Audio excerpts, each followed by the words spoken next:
அனைவருக்கும் வணக்கம். இந்த பதிவு யாருக்குன்னு கேட்டிங்கன்னா, தேமுதிக கட்சியின் தலைவர் திருமதி பிரேமலதா விஜயகாந்த் அவர்களுக்கு. தேமுதிக கட்சியை கேப்டன் விஜயகாந்த் ரொம்ப கஷ்டப்பட்டு நஷ்டப்பட்டு ஏகப்பட்ட இடர்பாடுகளுக்கு இடையில் அந்த கட்சியை ஆரம்பித்து வெற்றிகரமான ஒரு இடத்துல வச்சுருந்தார்.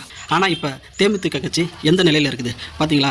அதிமுகவோட பேரம் பேசுகிறீங்க, திமுகவோட பேரம் பேசுகிறீங்க. இது இப்படியே போயிட்டு இருந்தால் கேப்டன் விஜயகாந்த் கஷ்டப்பட்டு வளர்த்த கட்சி காணாமல் போயிடுமோங்கிறது தான் இப்போ தேமுதிக தொண்டர்கள் மத்தியிலும் நிர்வாகிகள் மத்தியிலும் ஒரு பேசும் பொருளாக இருக்குது. அதனால் நீங்கள் கேட்குற தொகுதியை தான் திமுகவும் கொடுக்க மாட்டாங்க, அதிமுகவும் கொடுக்க மாட்டாங்க. அவங்க ஒற்றை இலக்கத்தில் தான் கொடுப்பாங்கிறாங்க. 7, 8, 9 இப்படி தான் கொடுக்குறாங்க. 10 கூட தாண்ட மாட்டாங்க. அப்படிங்கும்போது அதை விட்டுருங்க. விட்டுட்டு நீங்கள் சுயமாக தனித்து நில்லுங்க.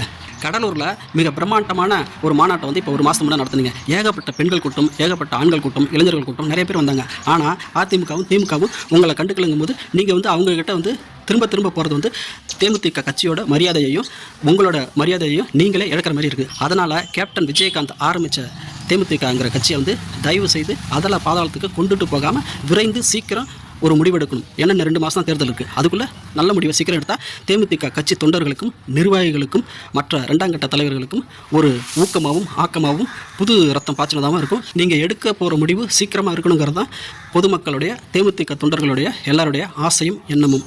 மீண்டும் அடுத்த பதிவில் உங்களை சந்திக்கும் வரை உங்களிடமிருந்து விடைபெறுவது கவிஞர் குழந்தை எஸ். சிவராஜ். நன்றி, வணக்கம்.